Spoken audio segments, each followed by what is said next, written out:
Okay, everyone, we are finally here. We are at the From Season 3 finale. This is my spoiler review. Please hit subscribe before I jump into this review so you don't miss my reviews of Silo and my celebrity interviews. And I did some From interviews you're going to want to check out as well. So I want to start with everything going on with Victor and Henry first and what's going on with Marielle and Randall. It's very small in this episode. Then we're going to go to the Boyd group.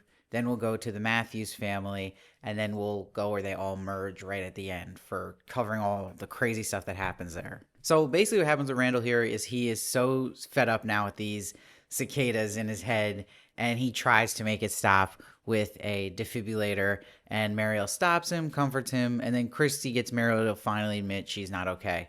This was very flat. This is a very rare thing in the finale I wasn't crazy about, and I wanted a little more of something revealed with cicadas with Randall because it's been going on all season and we really didn't get much new information there. And the Christy and Marielle storyline has really kind of been dead in the water this season, so I hope it picks up next season. They can add something interesting to it. Now, what I did like what happened with Victor and Henry here, it's a nice wrap on their storyline for the season. Victor tells Henry that he has to show him something that will make him angry and hate him. What he shows him is Miranda's grave and Eloise's grave, which he thinks is Eloise because he only found pieces of her, which is really tragic. And he blames himself for everything in front of Henry, and this is the chance Henry gets to be a good father. He says your mother did what she did because she loved you, trying to protect you, and that's his job, to protect Victor, that he's always going to be his dad. It's not the other way around. So I really, really like that, and I thought that was a nice full circle moment for both characters, and it's going to be interesting to see how they change going forward because of this big moment, because this has been bothering both of them, that their relationship hasn't been so smooth when they first reunited. So now this is a big stepping stone. I really like that. Now let's get to the crazy stuff, which starts with everything going on around Boyd, Fatima, and Ellis. So Ellis did put together, he was very skeptical last episode when Elgin was talking about Fatima. Now he's put together something up there. He knows something he's not telling them. While all this is happening with Boyd and Ellis deciding what to do, Fatima has the Antichrist about to come out of her stomach. And the theme of the Boyd storyline for me here was there were so many let's go moments. I'm going to start with the first one. You get so hyped because you already get hyped when he tells Kenny and Ellis not to let Elgin leave the colony house. I was like, yeah, let's go. We're going there. Then Boyd gets Sarah to help to get through to Elgin because she's like, hey, she is the master of voices. She knows the voices are bad. This was actually, to me, a great decision by Boyd. And because we'll see later on, if you actually look at everything that went down, Sarah, in the end, saved Fatima's life. And she knew there was no way to do this that was simple, that she's been in that situation Elgin is in. So then Boyd tells Donna to clear the house. Another let's go moment. I was fired up. Now, Elgin says he thinks the Camino woman is an angel. He's like, Fatima's baby is going to save us all. It's like a Christ-like figure for him. But see, Sarah at first tried talking him down by sharing her story. Like the voice is telling her to kill a little boy and they could go home, and it led to her killing her brother. So this is where Elgin should have taken the bait there. He had his chances. And I love when Sarah tells them he's not going to tell you. She knows how that is. So Boyd asks Donna where she keeps her tools. Let's go. So Boyd in the tool shed gets visited by the priest. And I like they had the priest come in for these scenes with Boyd because this is a big crossroads for Boyd in this episode. He calls out the hypocrisy of Boyd, that he closed his eyes when Fatima killed Tilly, but he's totally after Elgin here, where they're both under the influence really of something else. And he says, you're no different than anyone else. You protect what's yours and screw anything that gets in the way, which is true right now for Boyd and what decision he makes here. And he says, there is no coming back from this. You said you weren't going to let this place break you. If you do this, this place has won. So Sarah also will help Boyd to take that weight off his shoulders. But Boyd goes to Elgin with the tools. The photo pops out, and it's a photo of Boyd's house he bought when he retired. This is where he was on his way to go when he hit Fromville. And this leads to such a tense scene, a great scene with Boyd and Elgin. And I love that the priest is looking at him. And I really didn't think Boyd was going to do it with the hammer and hit his hand. I didn't think he was going to actually hurt Elgin, but he does. And I love that. And it was shocking. But of course, Acosta comes in right at time to ruin everything, like she's done this whole season with all her scenes. And I'm also glad that there was like 4 people here supposed to watch everything. They should have had someone standing outside on the steps so if someone did come in the house, they wouldn't hear anything. So Boyd has to call a timeout now. Meanwhile, Fatima is about to cut her stomach open, but the Camino woman stops her. So there's all this tension being built around this episode. Your head's going in so many directions. But while everybody's arguing downstairs in the colony house, Sarah goes upstairs to Elgin. Now I was doing the let's go moments for Sarah. And Sarah gets, to me, the monologue of the season. She says, maybe we're exactly what this place looks for, people that just want to help. She looks at the screwdriver on the ground, which you're like, oh boy, here we go. And she says, Boyd doesn't understand how far he needs to go to make you tell him. He's a good man, and this place has taken so much from him. I won't let it take his soul. I have already given it mine. Love that line. Bravo.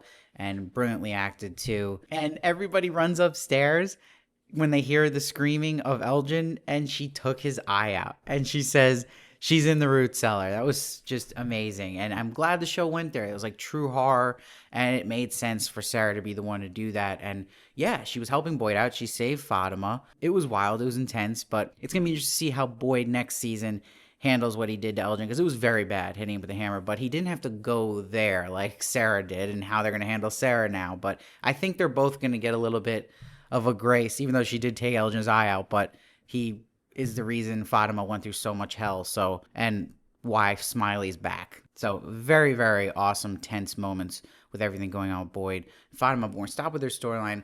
We'll come back to them once we finish the start of Matthew's storyline here. So you see when Tabitha catches Jim and Jade up about what happened with her, this connection she's been feeling to Miranda.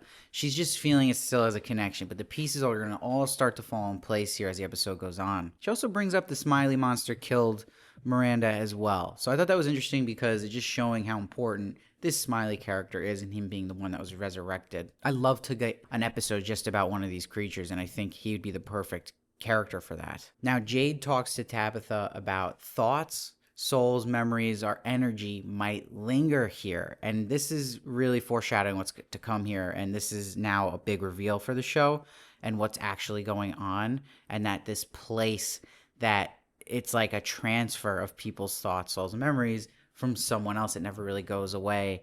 Really cool. But Jade and Tabitha start to realize the only thing connecting all of them is the children. So they know that's important. They look back at the numbers, and Jim is the one who comes through and connects that the 12 numbers is 12 notes in a scale. So Jim having another heroic moment. And like I predicted last week that Jim was the one having such great character growth and almost like a full circle turn and doing good things now.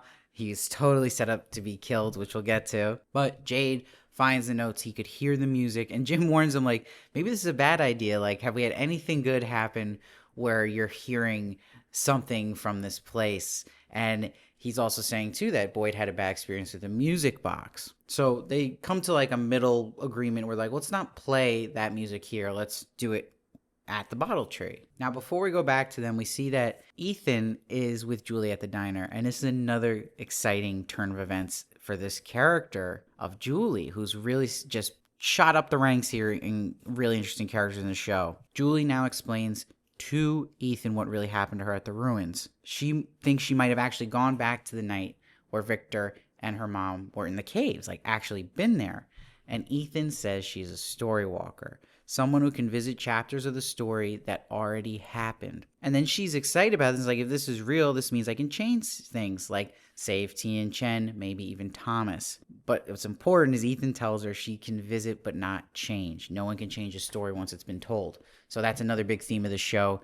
That's going back to what we're going to eventually learn about this whole story with Tabitha and Jade, aka Miranda and Christopher. And it's going to be a warning he gives Julie here, but we'll see by the end of the episode with that reveal of Julie that she's not going to listen to this warning, and we'll get into that. So let's go to where everything merges here at the end, and it's a great sequence because Jade's playing the music now while Fatima is giving birth to the Smiley creature, and everyone's running now to the cellar. But when they get to Fatima, the baby's already born, and the Camino woman's already taken her to the caves. And Boyd's like, I'm not getting blindsided with them again. I'm going down there and seeing what this is. So I was happy we saw what that creature was, and they didn't leave it on a season cliffhanger. That would have been brutal. Now, an important line is Fatima says she saw that they sacrificed their children because it promised them, they would live forever. So this is setting up how this all started, this From Town. It went way back, and that it's going to connect to Jade and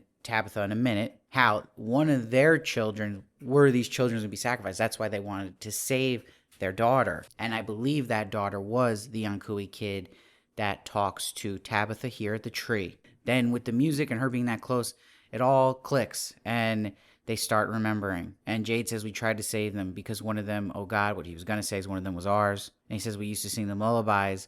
And this is where Tabitha's connecting it all. And she's really connecting too. She's like, this is why me and Jade are the only ones who can see the children. She's like, me and Jade have been here before. I was Miranda and Jade was Christopher. We have come back over and over again because we failed the first time. We tried to save those children, set them free because one of them was ours. She was our daughter. And it's important that it's revealed that our daughter. So to not be confused about all this, it goes back further. When they're talking about Christopher and Miranda, it goes back further than that. So there is a story that's part of these characters, whatever their names were originally, that they've been through, coming through Christopher, coming through Miranda, and then coming through Tabitha and coming through Jade from the beginning. But they have to slowly remember it. So it's really fascinating, and it just opens up so many doors for where the show can go. It's a lot like the show Dark. If you're really liking this and where it's going, watch Dark, because it's like the best at doing a story like this. It's on Netflix. It's really good. Now, with Jim here, I'm glad we got this crazy moment. Julie Storywalker appears. She's got a totally new hairdo, scratches on the face. And she's like, this is when it happens. I need to change the story, please. So she's trying to clearly save her dad. She knows this is where he dies and has seen this before. The man in the yellow suit shows up. He's like, that was one hell of a song. Knowledge comes with a cost. That's why he wants to kill Jim now that he knows this information. Julie tries to stop him. And he says, your wife shouldn't have dug that hole, Jim, and rips his throat out. So Jim dies, and I had a feeling that was coming, and it did. So it was still shocking though, and wild. And Julie's scream there by the actress was excellent at the end there to end the season. Really feeling that horror effect. So this to me was the best episode of From ever. And I'm happy they actually had a really strong finale, because their finales have been good but not like amazing. And the show needed one of those like amazing episodes and great finales to put a good taste in your mouth for what's to come and get people excited about the show. So I thought this was really good, had a lot of answers, and it just is a game changer. More than even when Tabitha got out of Fromville. This is more that like changes the show dramatically. And like I said, where it can go, it needed that kind of big shakeup. And this is that happening. It's the earthquake here, and it's going to lead to so many more theories now about time and who's really who, if there's more characters that used to be somebody else. And I really like that, and that you're getting though in the big answer of the main story of way in the past that these kids are going to be sacrificed because it was going to let people live forever. They were clearly, like Fatima said, influenced by this factor, this entity that is there, and that one of the kids was Tabitha and Jade's daughter, and that's why they're trying to stop them, and it never worked. So really cool. I like it. It's a well thought out story. It makes me have confidence this team knows where it's going. Let me know what you thought of the finale down below. I'd love to hear your thoughts. I read every comment, try to respond as many as I can. Hit that sub button, and make sure to check out my reviews of Silo, and also check out interviews I did with some of the cast members here. It will be linked in the comments, and I'll see you next time.